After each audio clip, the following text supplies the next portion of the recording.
Good evening, everyone. We have just about 9 minutes to go until tonight's puzzle for Advent of Code unlocks. Thank you for everyone joining the stream. My name's Craig. We're going to be working through these puzzles tonight. Thank you to everyone who's been watching the live streams on Twitch. Thank you to everyone who's been watching the stream replays on YouTube. You can always find the relevant links to the streams and to my GitHub repository where I upload all the code that we write in these sessions down in the description. So yeah, we have about 8 minutes to go before the puzzle unlocks. The first thing that I wanted to talk about tonight was actually some revisions that I made to last night's puzzle. So last night we were trying to crack this little encryption code called the Xmas cipher, and the two parts to that was, the first part we had to find a number where the previous where no pair of two of the previous 25 numbers in the sequence added up to that number. And then the second part is we need to take that invalid number, and then we need to find any contiguous sequence of numbers in the overall sequence that altogether add up to that number, and then find the min and max of those and add those together. So what I chose to do is I took out the code. I had put this in like this Xmas cipher window class. I decided the class encapsulation wasn't really doing anything for us. So I just made these into two free functions and put them in this little Xmas cipher library. So if we go into the actual implementation, find invalid number is pretty much exactly like we wrote it last night, except it's just a free function now instead of being a method of a class. So, same deal. We have this deck which holds our shifting window of 25 numbers from the sequence, and then we just keep on going to successive elements of the sequence, seeing if they're valid or not.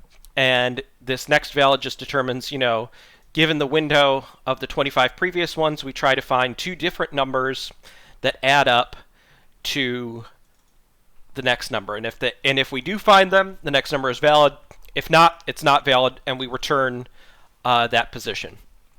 One other change that I made is I also passed this as an abseil span. A span is just a non-owning representation of a slice of an array. So it's an easy way to pass something that could be a vector, could be a slice of a flat array, could be a subrange of that. It's kind of like span is to arrays and vectors what string view is to strings. So finally, crack code here is what is actually different from last night. So last night on the stream, I talked about, maybe we could do like a shifting window and just have like guaranteed linear complexity for the crack code part of it. And I actually did manage to do this. So instead of going through each possible start, and then for each of those going to each possible start of a contiguous range that could add up to this target, which is the first invalid number that we found with our other function. What we do is in this version of it, there's actually a shifting window. So we start with both the beginning and the end of the window are at position 0, so they cover nothing. And the sum of the range in that window is 0 to start with, because it's a sum over nothing. So what happens here, though, is that we look at, is the current sum equal to that target number that we're looking for? Now, if it is, we just use standard min-max element from the standard library to find the smallest and the largest element in that range. We sum them up and return it. But here's the cool part. Here's what makes it a shifting window.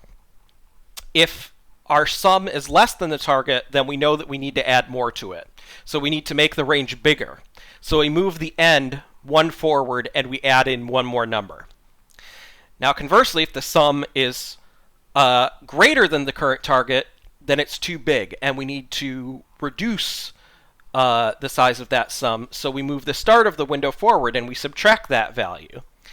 And doing it this way, we've got, basically our two iterators to the begin and end of the range, and, the distance between them, might move and shrink, but we move along the whole sequence, and we just make one linear pass through the sequence, and we will, get a little over, get a little under, and then, when we finally hit the jackpot, we find our min and max, and we return it. So I'm pretty happy with this solution.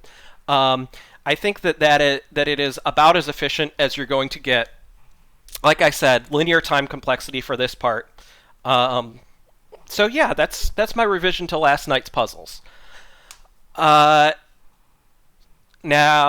we have about 3 minutes to go before tonight's puzzles for day 10 unlock. So I am going to get started by just making the skeleton of a solution program here. So we will make a directory for it called day 10. We will make just a minimal program for part 1. You've seen me type this, many times by this point.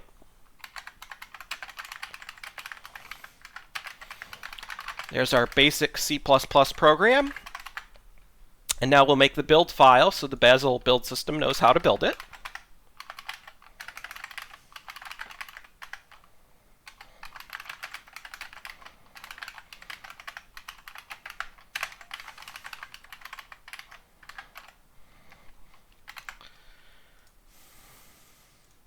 Okay.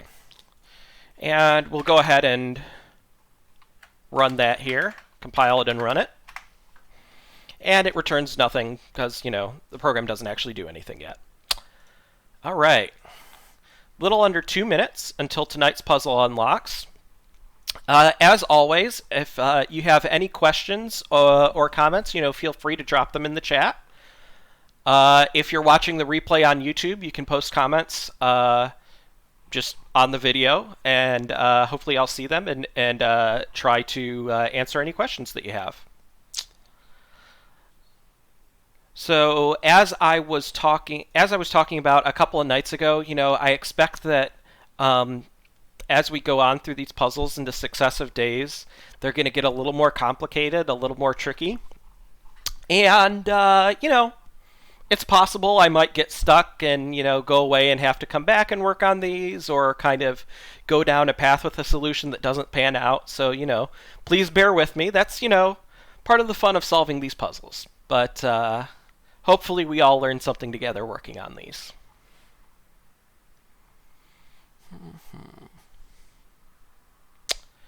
The anticipation is building. So I definitely think this is showing, our flight path as we go on our vacation.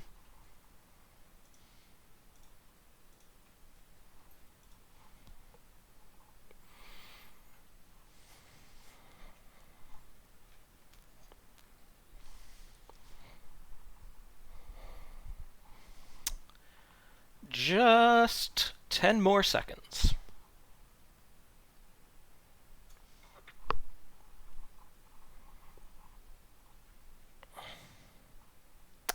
All right.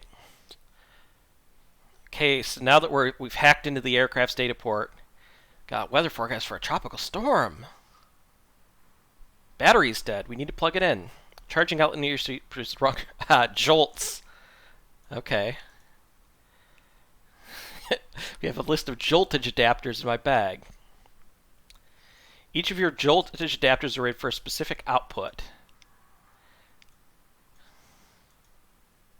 A given adapter can take an output 1, 2, or 3 jolts lower than its rating and still produce its rated output joltage. In addition, your device has a built-in joltage adapter rated for 3 jolts higher than the highest rated adapter bag. Okay.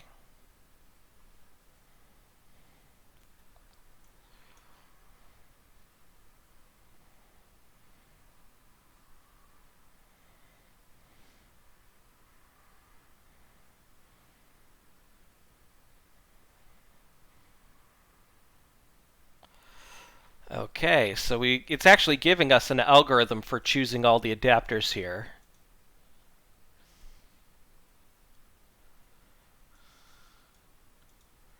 Well, it's kind of walking us through this. Okay.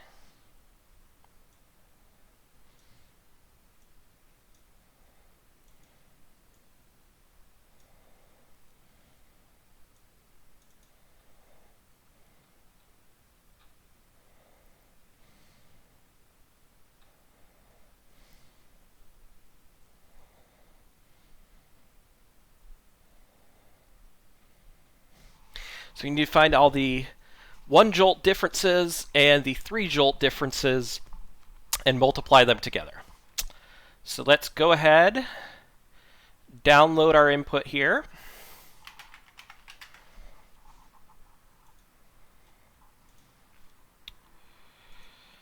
Let's see how that looks. Wonder how many different adapters it is. Okay, 93 adapters. Not, well, if we tried to, you know, fully brute force this, we might run into trouble. I'm not sure.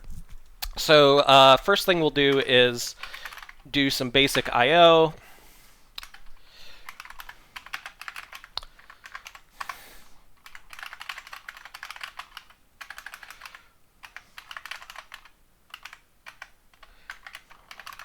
To read in the input data.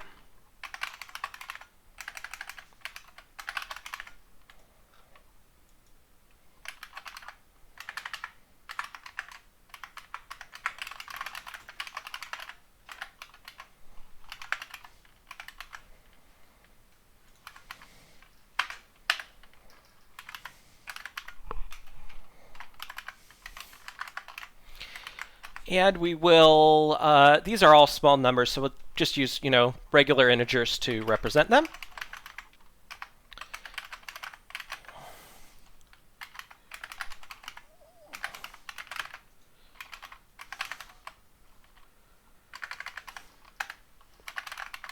Okay.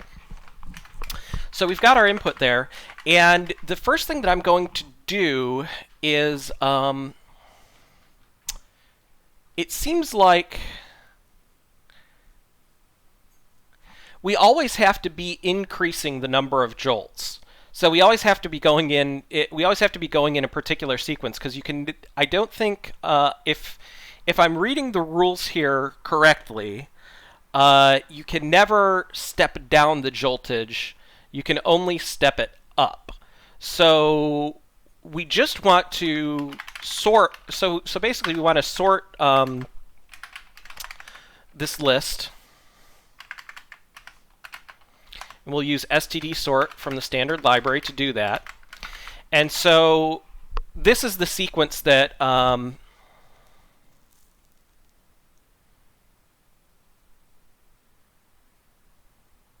yeah, because we have to not skip any adapters. So if we have to not skip any adapters, then we have to go strictly in this ascending order. So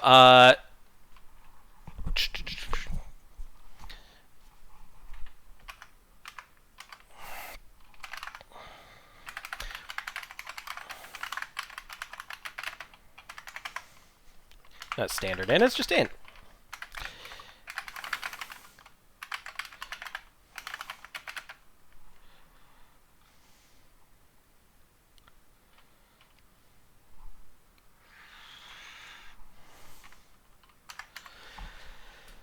And,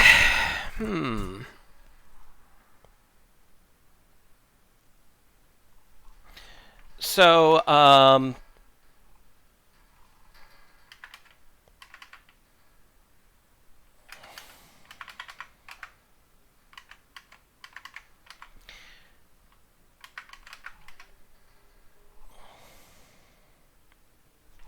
so the first one we got to go from 0 to we've got to go from 0 for the outlet to our first adapter. So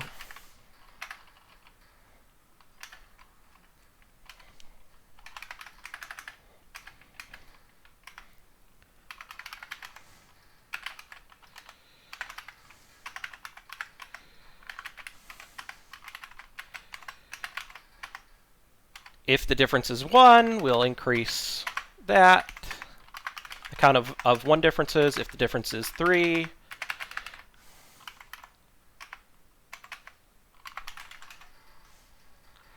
we will put that in.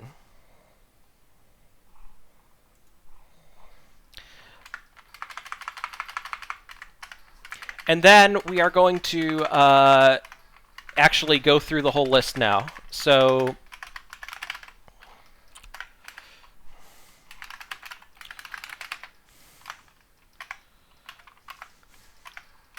I'm going to start at jolts.begin +1 because we already, for the first one, we already got the difference between the port, which is 0, and the first adapter.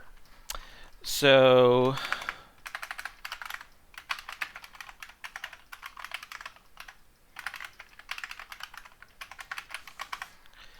now we just subtract the value at that iterator minus the value at the previous position. So iter -1.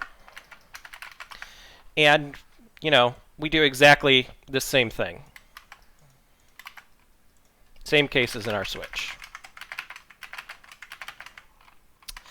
And then finally, the device's built-in adapter is always 3 higher than the highest adapter. So we'll put on 1 more for the 3 diffs. And we just multiply those 2 together. This first part is suspiciously easy. I just know that the second part is going to get to be real tricky now. So let's take the test input that they gave us in the puzzle description and just see what that does.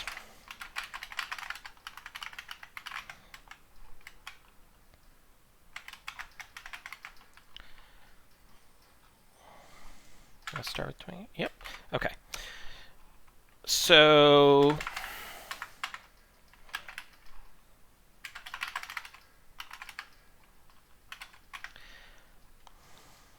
oh, yeah, we need to actually put our dependencies in here.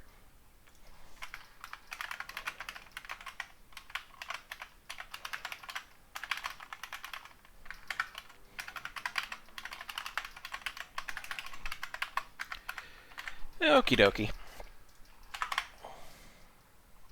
Okay, that gives us the answer of 220, which would be the correct answer for that. So now let's do it for our actual puzzle input.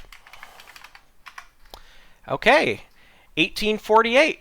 Let's see if our answer is correct for part 1. All right. Easy peasy. Part 2. To completely determine whether you have enough adapters, you need to figure out how many different ways they can be arranged. Aha! Every arrangement needs to connect the charging outlet to your device. The previous rules about when adapters can successfully connect still apply.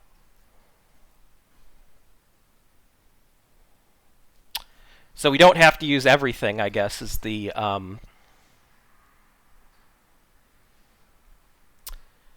trick here.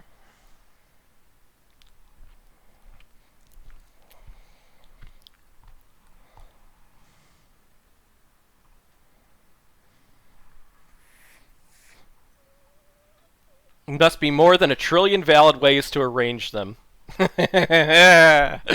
Surely there must be an efficient way to count the arrangements. So I think that the key here is going to be maybe some form of dynamic programming. Because like the way to connect from the our target device, well, from the last one to our target device, there's always only one way to connect that, and then the way to connect to the previous one, there could be 1, 2, or 3 ways, and we fan out the tree like that. But basically, like any suffix of a sequence of and I will actually go back over the problem description to solve this. So like any suffix that ends in 4952, like all the suffixes have to end in 49. Everything has to end in 4952. So there's only like one possible problem. But if like say are at 48, 59, or 47, we can see that there are a couple of different ones for 47. But no matter how you got to 47 to begin with, you would have two more options to multiply here. So I think that we can do this by building up, by counting the different ways to make suffixes of a valid solution, and then not having to recount all those possibilities.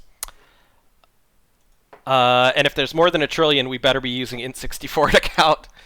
Okay, so I'm going to copy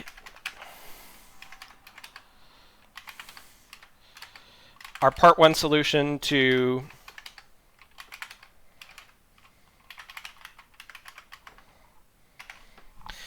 part 2, just as something to get us started. So thinking about how to structure this,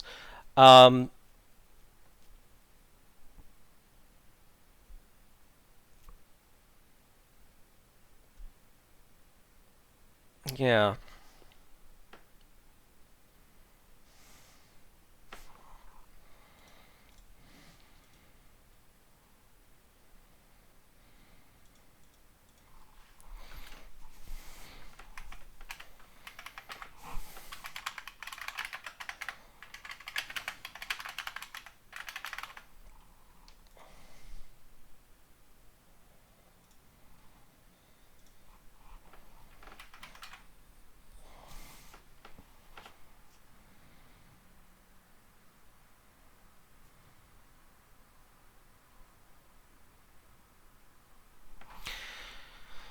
Maybe we don't even have to remember the sub-solutions. We can just walk this backwards. I'm kind of...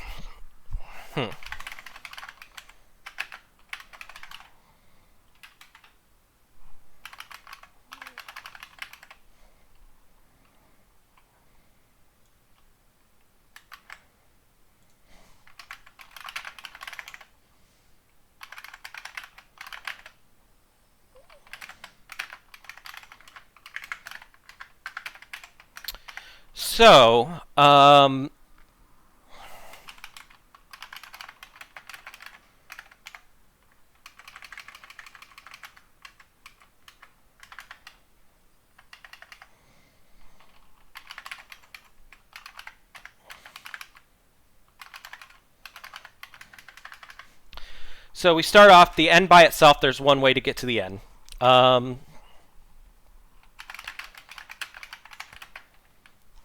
I don't fully have the picture of this in my head, but I'm going to kind of start coding it and hope that it sort of comes to me and falls into place. And I will narrate as I figure this out. So we're going to go backwards.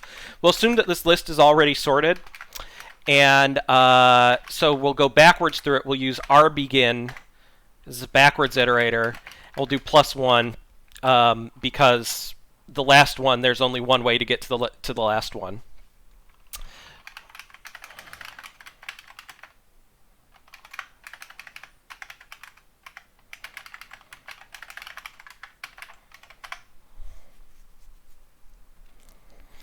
So,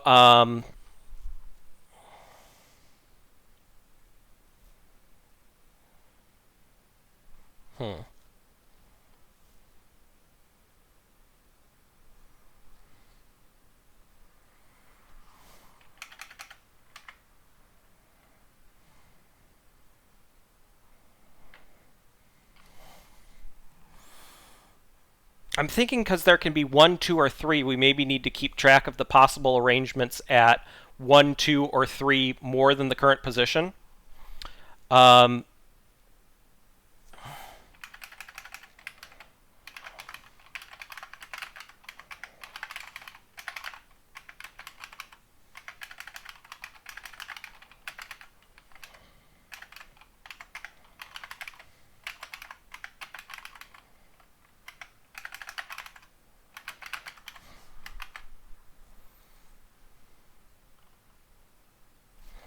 We kind of shift this forward, or actually, I mean,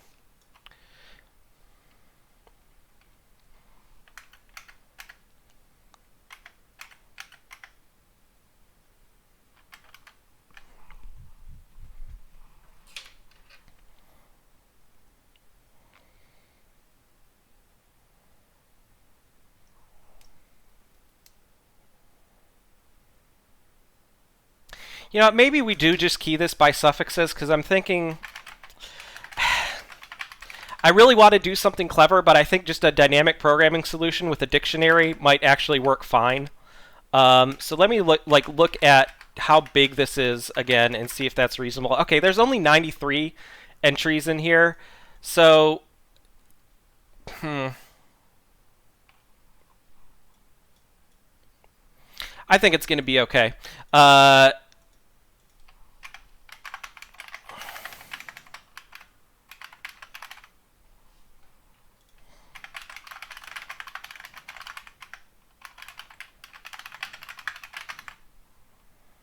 Yeah, I'm kind of thinking aloud, and like this is what I was talking about earlier. Is that, you know, sometimes my brain will go on different garden paths, and I'm not really sure exactly how I want to pursue a solution, but that is okay.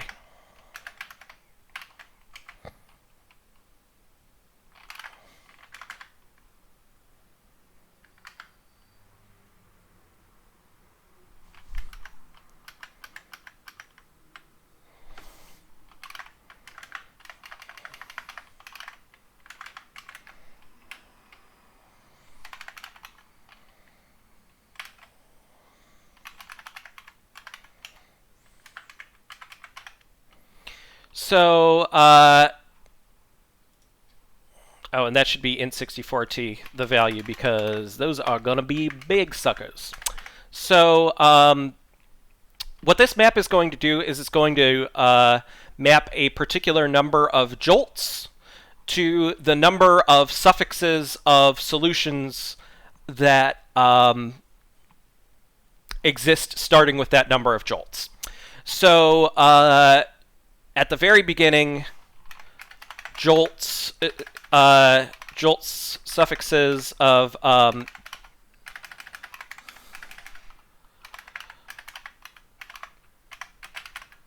jolt of the back element of jolts plus 3, which is the joltage of our actual device, is going to be 1. So that's just going to be the terminator of the sequence. So if we start going through the sequence now, backwards, we are going to do from jolts.rbegin. So we'll say now jolts suffixes of that position is going to be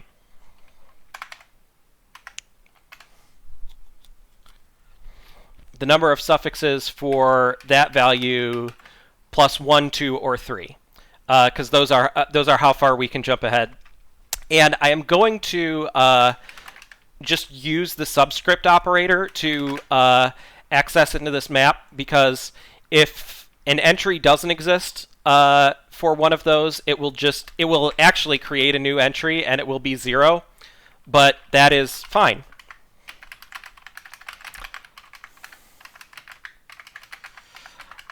Because it's fine for it to be 0, because we're walking this sorted list of adapters backwards. So for any higher number, if we possibly could have arrived there, we already would have given it a non-zero value. So it should be 0 for the purpose of summing this up if we haven't already seen it.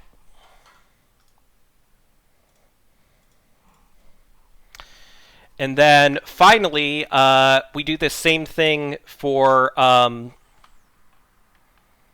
0, which is the start of the sequence, which is the plug that we're plugging into in the airplane.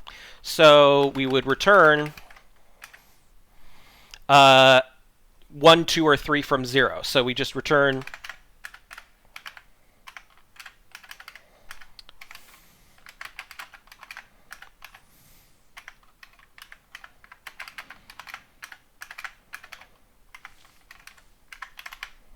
Yeah, I think that's what we want.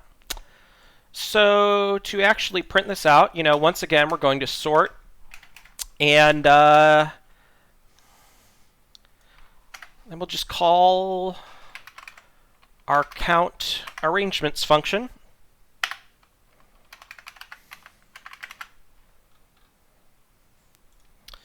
So we want to put in flat hash map. We could have also just done this with like a vector with an array, because I think it's going to be relatively sparse, but I think this way's fine.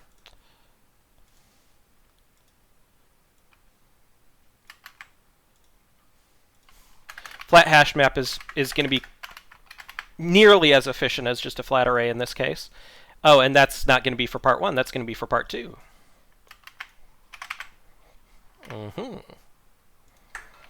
Get ready to build part 2. And part 1 still doesn't do that. Okay. Let's go ahead and try and build and run our part 2 program on the test input and see if we get the correct answer. So we have 19,208. That is what the website says. Let's do it for our real puzzle input.